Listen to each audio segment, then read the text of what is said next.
자, 오늘 주신 말씀은 신약성경 베드로전서입니다. 베드로전서 2장 1절에서 3절 말씀입니다. 제가 갖고 있는 성경은 신약성경 378쪽 부분에 있습니다. 베드로전서 2장 1절부터 3절입니다. 제가 봉독합니다. 하나님의 말씀 들으십시오. 그러므로 모든 악독과 모든 기만과 외식과 시기와 모든 비방하는 말을 버리고 가난 아기들 같이 순전하고 신령한 젖을 사모하라. 이는 그로 말미암아 너희로 구원에 이르도록 자라게 하려 함이라. 너희가 주의 인자하심을 맛보았으면 그리 하라. 아멘. 말씀을 사모합시다 라는 제목입니다. 오늘 본문 주제는요, 베드로는 복음에 배치되는 것을 제거하고 복음에 반대되는 것은 다 제거하고 하나님의 말씀을 사모하라. 하나님의 말씀을 사모하라고 권면한다 이고요. 설교 주제는 이겁니다. 하나님의 말씀을 잘 먹음으로 자라야 한다. 하나님의 말씀을 잘 먹음으로 자라야 한다입니다. 여러분 혹시 외소증 증후군이라는 말 들어보셨습니까? 외소증 증후군. 외소증은 정상적으로 자라나지 않는 것. 아이가 태어났는데도 계속 외소한 거예요. 작아요. 자꾸 가면 갈수록 애가 육체적으로 이렇게 자라나야 되는데 안 자라나는 거. 그걸 외소증이라고 그러고요. 증후군이라는 이 말은 여러 사람들한테 똑같은 병적 증세가 나타나는데 원인을 확실히 몰라요. 그래서 원인은 확실히 모르는데 그런 증상이 나타나는 사람들이 많은 것. 그런 것들을 그냥 증후군이라 그렇게 말합니다. 그 아이가 외소증 증후군에 걸리면 참 안타깝죠. 애가 잘 먹고 잘 자라야 되는데. 그런데 크게 원인을 이제 세 가지로 의학계에서 말을 하는데, 첫 번째는 그 아이 자체가 성장 호르몬이 결핍이 돼서 못 자라는 경우. 그런 경우 있고, 두 번째는 영양실조. 아이가 못 먹어서 못 자라는 경우도 있고요. 그 다음에 세 번째가 뭐냐 하면 산모. 산모가 아기를 갖고 있는 중에 뭐 병이 감염이 됐거나 그렇게 해서 태아에 충분히 영양소가 이렇게 공급이 못 되어서 아이가 외소증에 걸리는 경우가 있다고 그래요. 아이는 계속 자라야 정상인데 못 자라면 외소증 증후군이다 그렇게 말을 합니다. 자, 이제 우리 성도들, 우리 입장을 한번 살펴보면 성도들도 계속 자라야 돼요. 성도들도 계속 자라야 돼요. 어제보다 오늘이 좀 나아져야 되고요. 작년보다는 올해가 더 나아져야 되고요. 이거 뭐 나이가 많아진다, 뭐 키가 크간다, 뭐 그런 거 말하는 거 아닌 거 아시죠?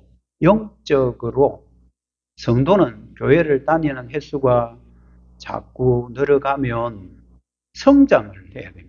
자라야 됩니다. 만약에 못 자라면 그것을 우리는 영적인 외소증 증후군이다. 앞에 영적이라는 말만 붙이면 되죠. 그 외소적 증후군이다. 그렇게 말할 수밖에 없습니다. 자, 그러면 성도가 자라면 어디까지 자라가야 되느냐? 자라가야 되는 그 마지노선, 마지막 선이 어디까지냐 하면요. 2절 하반절에 이렇게 말합니다. 이는 그로 말미암아 너희로 구원에 이르도록 너희가 구원에 이르도록 계속 자라가야 한다 이 말입니다. 그 구원에 이른다 이 말은 어떤 구원을 말하느냐 하면 영원한 마지막 구원입니다. 여러분들이 구원도 좀 크게 두 부분으로 나눠야 되는데 예수님을 처음에 이제 우리가 믿을 때 우리의 신분이 바뀌고 그렇게 해서 받는 것을 우리가 구원이라고 하지만 우리 하나도 구원은 최종적 구원, 마지막에 이루어야 될 구원, 그것으로 우리가 모두 다 심판을 받죠. 우리는 잘 몰라요. 우리는 이 사람이 구원을 받았는지 안 받았는지, 나는 뭐 내 나름대로 구원받았다고 믿고는 있지만 최종적인 판단은 삼위일체 하나님께서 하시기 때문에 여기서 말하는 이 구원이라는 것은 최종적인 구원을 말합니다. 최종적인 구원에 이를 때까지 성도는 계속 자라야 된단 말입니다. 그냥 교회만 딱 들어온다고 해서 자동으로 자라는 게 아니고 교회 들어온 이후에도 계속 마지막 구원을 이룰 때까지 계속 자라야 된다 이 말입니다. 여러분 제일 좋은 건 뭐냐 하면 예수님 믿고 바로 죽으면 제일 좋아요. 기분 나빠하지 마시고요. 예수님을 딱 영접하고 확신이 들 때 탁 죽어버리면 바로 뿅 하고 천국 가버리면 되는데 우리가 구원을 받았다고 하지만 교회 생활도 오래 해야 되고 그리고 사회생활도 계속 해야 되고 최종적인 구원이 우리를 기다리고 있기 때문에 너희들이 성도가 자라야 되는데 어디까지? 최종적인 구원에 이를 때까지 계속 자라야 돼. 지금 다 자랐다 생각하면 안 된단 말이죠. 계속 업그레이드가 돼야 돼. 계속 자라가야 됩니다. 바울도 빌립보 성도들에게 비슷한 말을 해요. 빌립보 2장 12절에 보면 그러므로 나의 사랑하는 자들아, 빌립보 성도들이죠. 너희가 나 있을 때뿐 아니라 더욱 나 없을 때에도 항상 복종하여 두렵고 떨리는 마음으로 정말 살얼음판을 걷는 심정으로 너희 최종 구원을 이루어 가라. 바울도 이런 말을 하고요. 베드로도 지금 이런 말을 하고 있죠. 바울이나 베드로나 다 사도들이긴 하지만 성령의 감동으로 기록된 말씀이지. 근데 빌립보서는 조금 다른 게 뭐냐 하면 빌립보서에서 말하는 것은 개인적인 구원이라기보다는 교회론적 구원을 말합니다. 다시 말해서 교회론적 구원은 개인이 마지막 최종적인 이르는 게 아니라 교회가 온전하게 복음으로 세워져 가라. 바울이 말하는 거하고 조금 문의가 좀 달라요. 결이 조금 달라요. 베드로는 좀 개인 구원이라고 한다면 바울은 좀 교회론적인 구원을 강조하고 있습니다. 성도가 계속 자라가야 되는 이유가 뭐냐면요. 아직 어리기 때문에 그렇습니다. 여러분 절대로 생각해야 될 게 뭐냐 하면 나는 다 됐다 생각하면 절대 안 됩니다. 저도 마찬가지고 여러분도 마찬가지고. 내가 교회를 얼마나 오래 다녔는데 이 정도만 다녔으면 나는 이제 어느 만큼 알 만큼 알아. 나는 이 정도 하면 됐어. 천만의 말씀입니다. 우리는 아직도 어리다고 생각해야 됩니다. 우리가 세상 사람들도 마찬가지입니다. 안다고 생각하는 사람은 바로 무너져 버립니다. 그런데 자기가 연약하다, 난 아직 모르는 게 많아 하는 사람은 계속해서 발전되어 갑니다. 더 배워야 된다 생각하니까 더 발전하고 더 겸손해지고요. 성도들이 왜 자라가야 되느냐 하면요. 아직도 어리기 때문이에요. 목사님, 나 안 어린데요. 나는 어느 정도 이제 다 됐는데요. 난 알 만큼 다 아는데요. 아닙니다. 왜냐하면 아직도 어리다라는 것은 유치하다라는 뜻이거든요. 여러분들 유치원 안 다니시죠? 아이들은 유치원 다닙니다. 왜냐하면 아직 어리기 때문에 그래요. 유아틱하다. 아직도 어리다. 유치하다. 그런 말 해요. 유치하다는 말을 기분 나쁘게 받지 마시고요. 유치하다라는 것은 아직도 어리다. 유치원 생각하면 됩니다. 유치원 다니고 나서 이제 초등학교 들어가죠. 유치한 겁니다. 그러면 유치한 증거가 뭡니까? 성경에 그런 말이 있습니까? 예, 있습니다. 1절에 보면 5가지 유치한 증거들이 나오는데요. 악독, 기만, 외식, 시기, 비방하는 말. 이 5개입니다. 이 5개가 아직도 저나 여러분 안에 있다면 우리는 아직 유치한 겁니다. 아직 어린 겁니다. 악독이 뭡니까? 남을 해하려는 마음이에요. 내가 언젠가는 한번 칼봐 주겠다라는 이 마음 있잖아요. 이 악독이에요. 그래서 네가 최종적으로 잘 되는 거 한번 보자라고 생각하고 있다면 그건 악독이에요. 악독. 성경에서 말하는 악독의 뜻은 그거예요. 기만, 이것은 덫이나 올가미를 낳아서 짐승 잡을 때 사용하는 단어거든요. 기만한다 이 말은. 그래서 덫을 낳아놓고 사람을 시험해 보는 거. 어쩌는가 보자 이겁니다. 첫 번째 악독은 잘 되는가 보자고요. 두 번째 기만은 어쩌는가 한번 보자. 이런 뜻을 놔놓고 어떻게 하는지 한번 보자라는 게 기만입니다. 세 번째 외식은 여러분 잘 아시죠? 겉과 속이 다른 겁니다. 다른 사람 앞에서는 막 이렇게 하고 뒤에서는 막 이렇게 하고. 이 외식이죠. 이거는. 앞뒤가 다른 거. 그리고 네 번째는 시기인데요. 이는 열등감에서 오는 겁니다.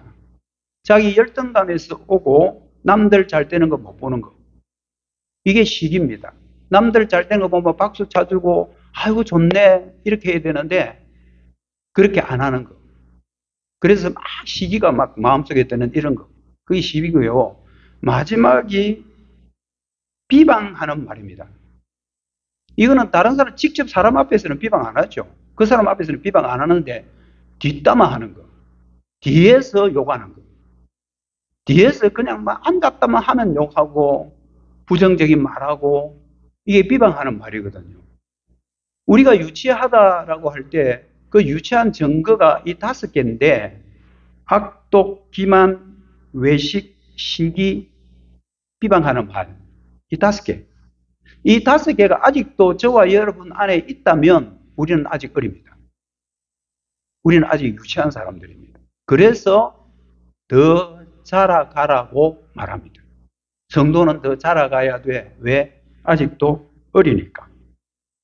베드로가 이 이야기를 하는 이유가 있습니다. 베드로도 사도잖아요. 근데 베드로도 외식한 적이 있어요. 외식. 외식 밖에 가서 짜장면 먹는 거 아닙니다. 외식할 때가 있어요. 겉과 속이 다른 거예요. 이건 베드로가 언제 그런 적이 있냐 하면 갈라디아서 2장 13절에 보면 남은 유대인들도 그와 같이 외식함으로 바나바도 그들의 외식에 유혹되었다. 바나바 누굽니까? 바나바. 그도 유혹되었다. 바나바도 유혹됐지만 베드로 자신도 유혹된 적이 있다. 베드로가 어떤 외식을 했냐면요. 전도로 이제 막 이렇게 다니다가 어떻게 하다 보니까 이방인들과 함께 밥을 먹게 된 거예요. 유대인인데 이방인들과 함께 밥을 먹게 된 거예요. 그런데 장로들의 유전, 율법이 아니고 인간이 만들어 놓은 유전에 보면 어떤 게 있냐면 유대인들은 이방인들과 밥 먹으면 안 된다. 여러분 기독교인들이 불신자들하고 밥 먹으면 안 돼요?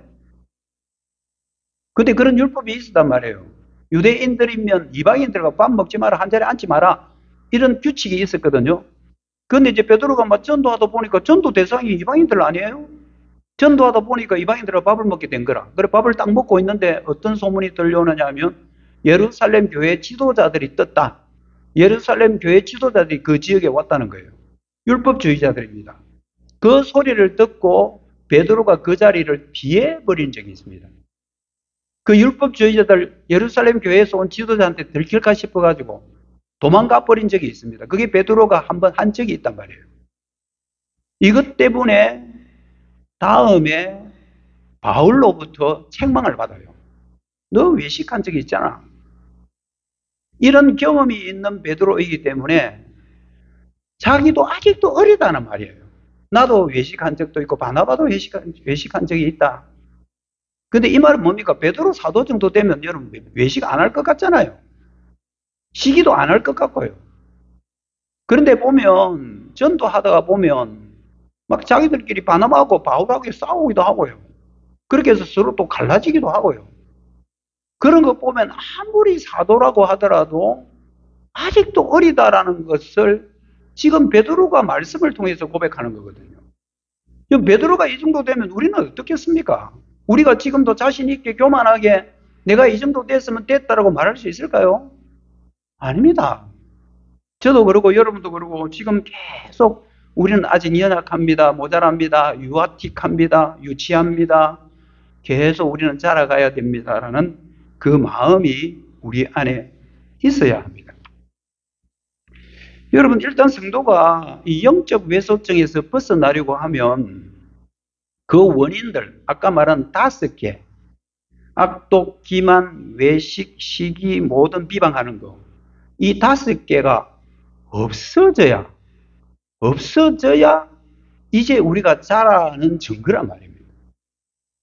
그래서 1절 하반절에 보면 그러므로 모든 악독과 모든 기만과 외식과 시기와 모든 비방하는 말을 일단 버리라.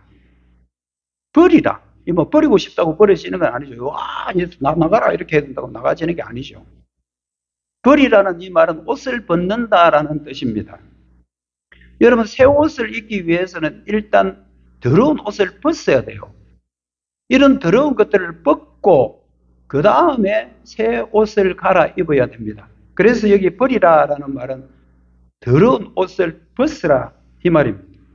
여러분, 밭에서 일하다가 오면 땀 범벅이 돼가지고 옷이 전부 다 땀에 젖잖아요.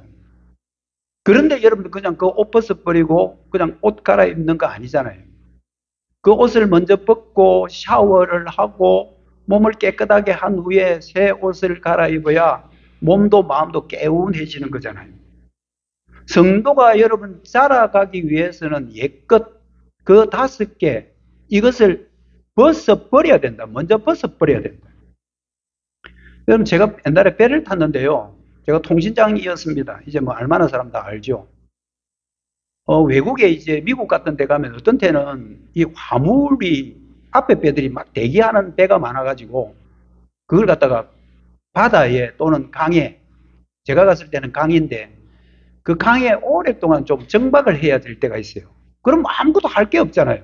뭐 통신장은 저는 더 할 것도 없고. 그때 선장님이 어떤 오더를 내리냐면 시간도 많고 날씨도 좋고 하니까 우리 배 페인트 칠 좀 새로 하자. 페인트 칠 좀 새로 해라. 그러면 그건 누가 하느냐면 갑판부에서 해요. 항해 파트, 귀관 파트, 통신 파트 이렇게 있거든요. 그거는 이 갑판 파트에 맡겨요. 그럼 갑판장 중심으로 해서 페인트 칠을 하는데 저도 별로 할 일이 없고 경치는 또 좋고 날씨도 좋고 그러면 거기 같이 참여를 해요. 근데 지가 그런 일을 할 줄은 모르잖아요. 근데 갑판장한테 물어보니까 제일 먼저 해야 될 일이 뭐냐면 깡깡입니다 이러더라고요. 그 깡깡이 여러분 뭔지 아십니까? 깡깡이라는 건 새에 붙어 있는 녹을 먼저 제거하는 겁니다. 이 손망치를 갖고 다니면서 누렇게 이렇게 녹된 부분 전부 다 땅땅 칩니다. 쳐가지고 그것 전부 다 먼저 뜯어내야 돼요. 그걸 깡깡이라고 그래요. 소리가 깡깡 난다 해서 깡깡. 깡깡 먼저 해야 됩니다.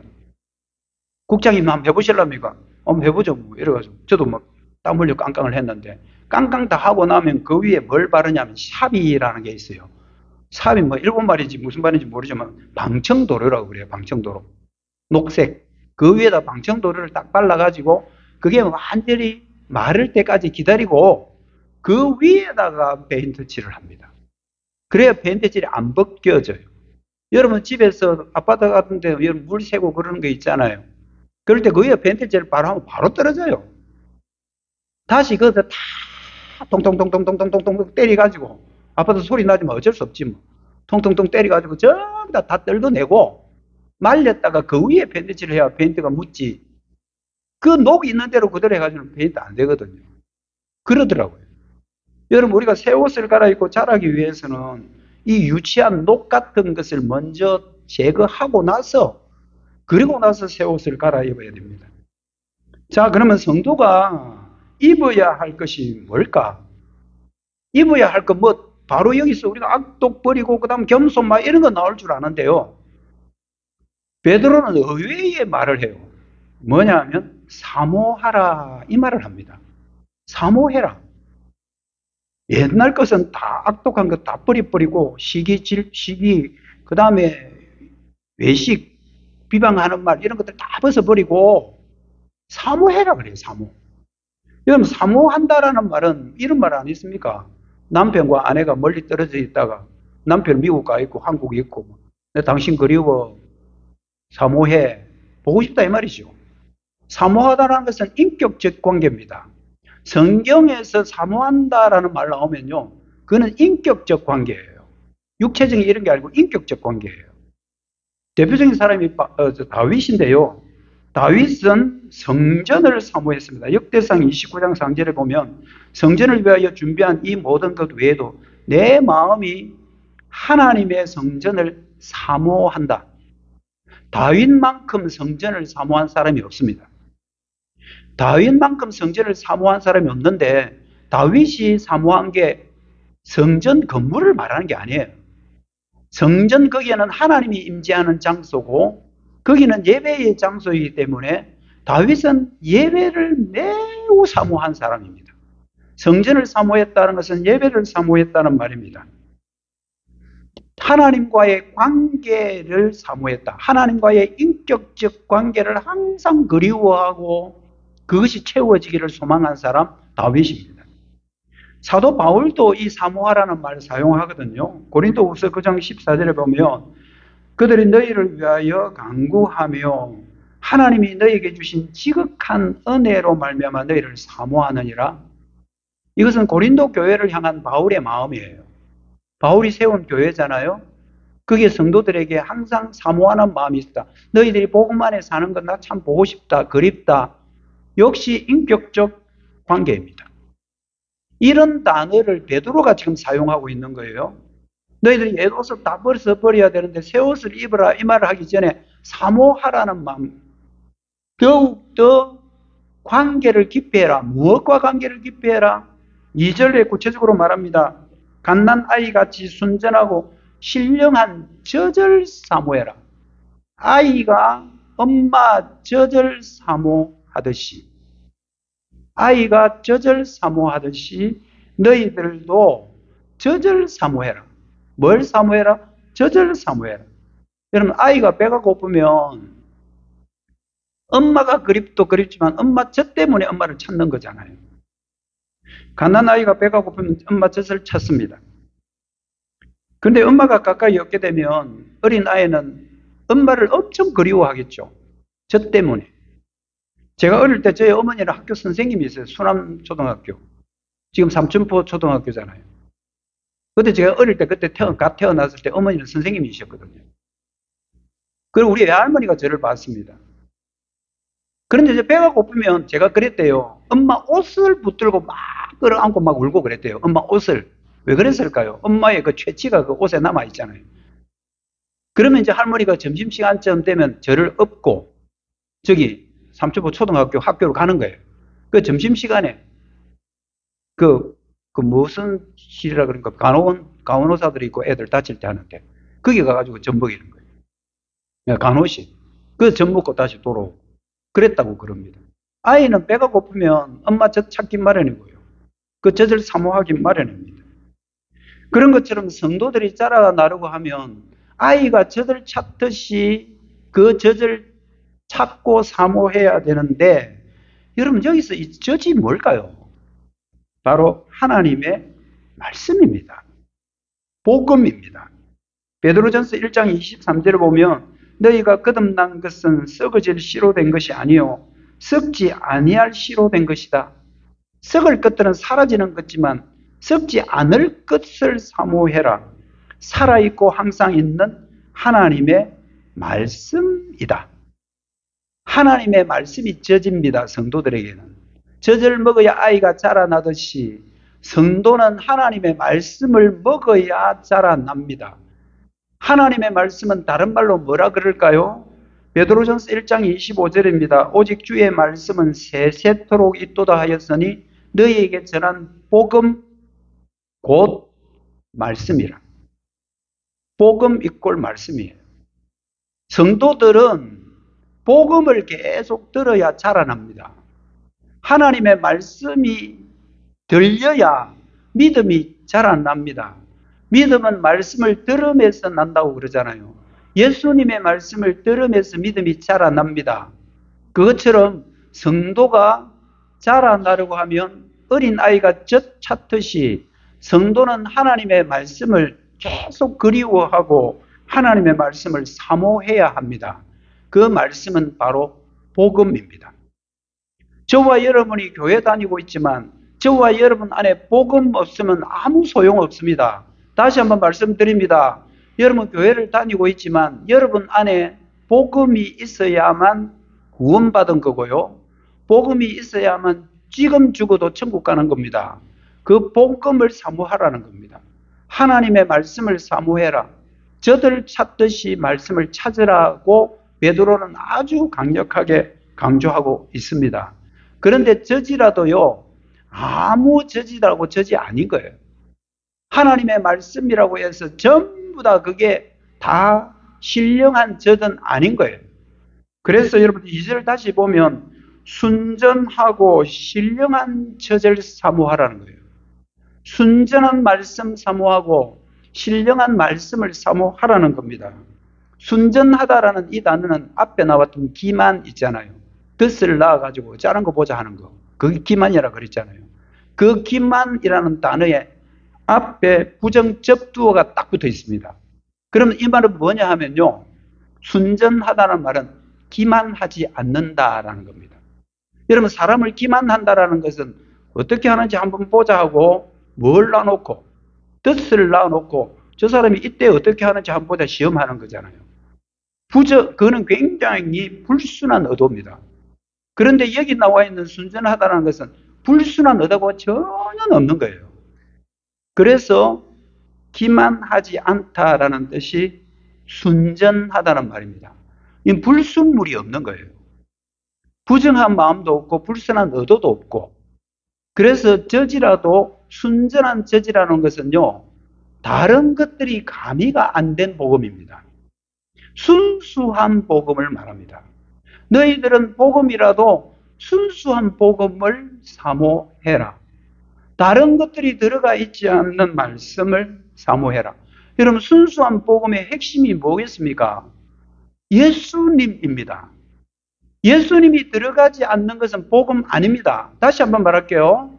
예수님이 들어가 있지 않는 것은 첫날 만날 떠들어도 설교를 3시간, 4시간 해도 여러분 그 안에 예수님이 안 들어가 있으면 그건 순수한 복음이 아니에요.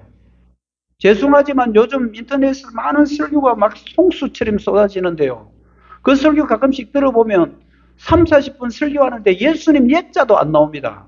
여러분 좀 유심히 한번 들어보십시오. 구약 본문을 말하든 신약 본문을 말하든 예수님이 나와야 그게 순수한 복음입니다. 예수님 아니고는 저와 여러분 구원 못 받습니다. 그래서 예수님이 복음의 핵심입니다.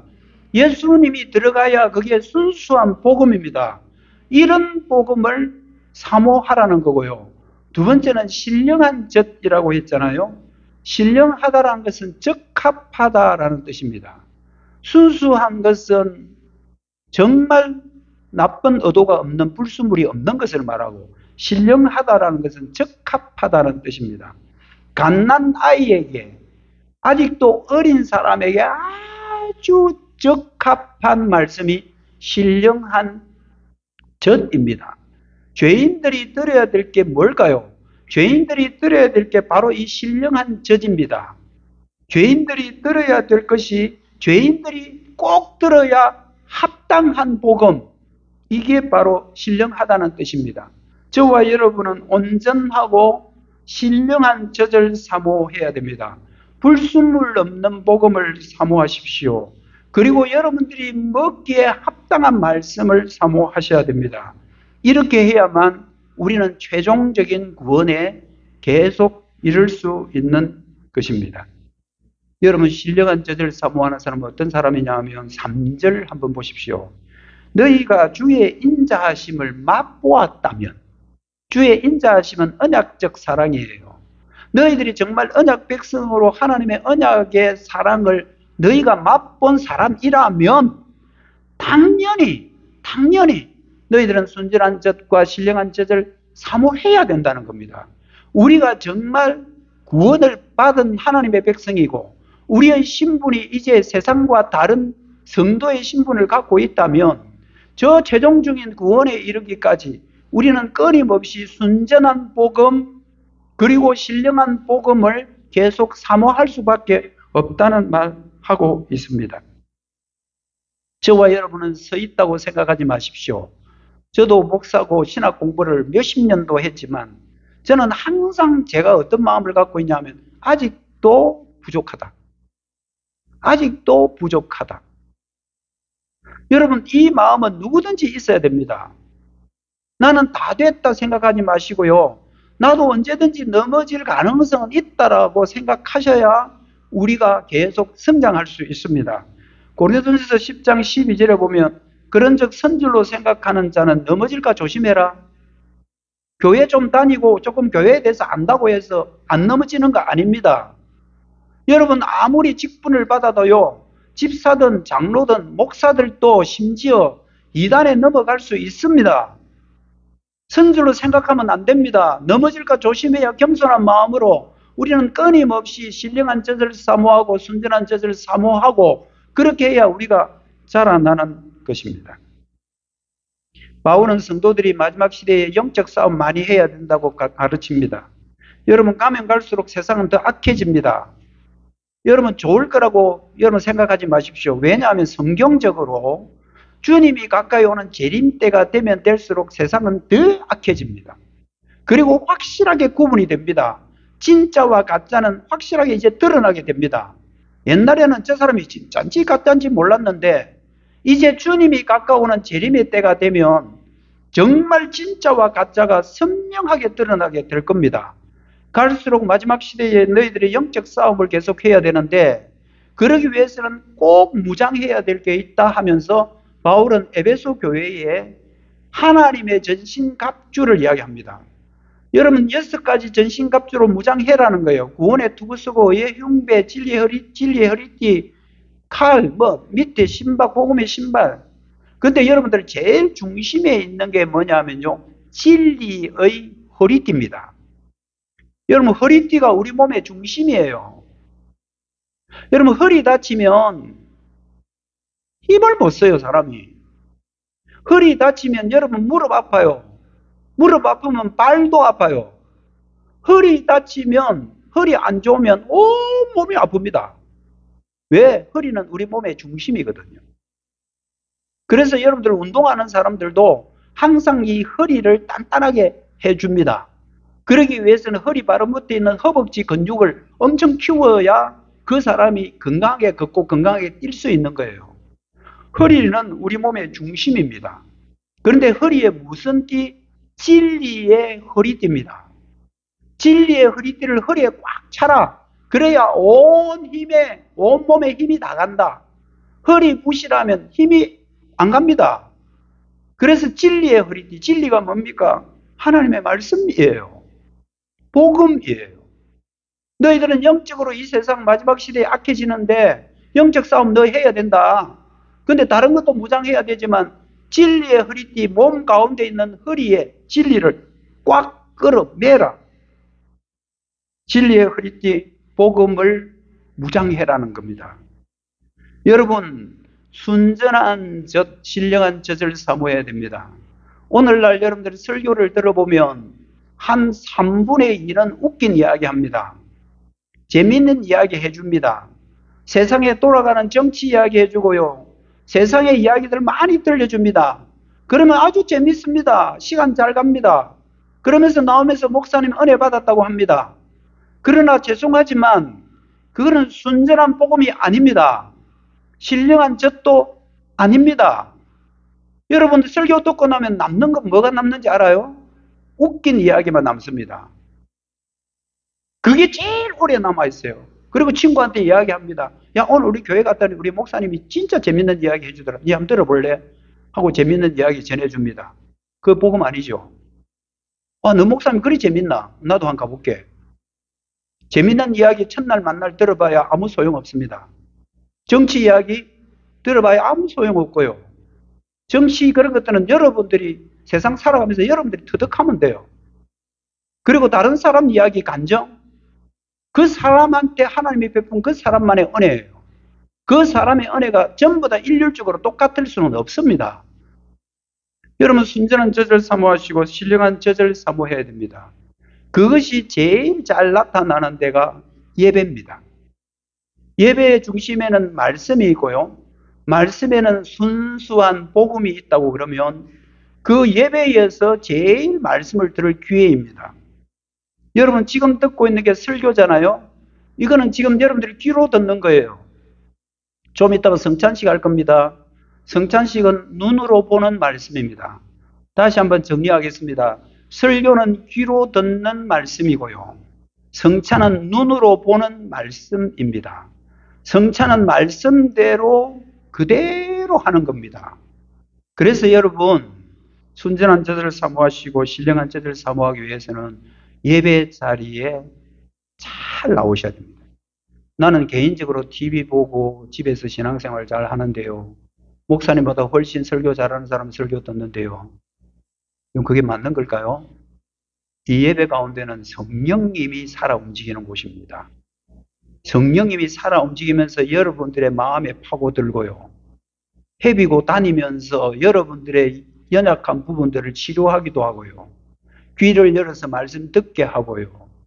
그래서 우리는 계속 자라나게 되는 것입니다. 믿음은 말씀을 들음에서 나고 그 말씀은 그리스도의 말씀이라고 했습니다. 여러분 지금 믿음 자라나고 있는 겁니다. 우리 눈에 안 보이지만 하나님은 여러분들을 지금 키우고 있는 겁니다. 자라고 있는 것입니다. 이제 말씀을 맺습니다. 성도는 계속 자라가야 합니다. 최종적인 구원을 이루기까지 항상 두렵고 떨리는 마음으로입니다.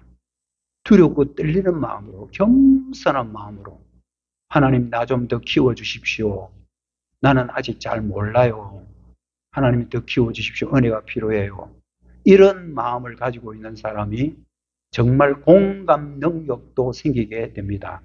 겸손한 사람이 공감 능력이 자라나게 됩니다.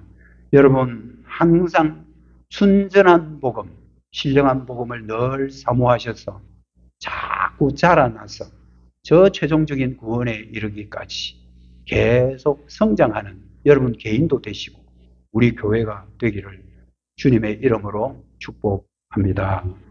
이 시간 우리 찬송가 494장 1절 부르면서 우리 눈에 보이는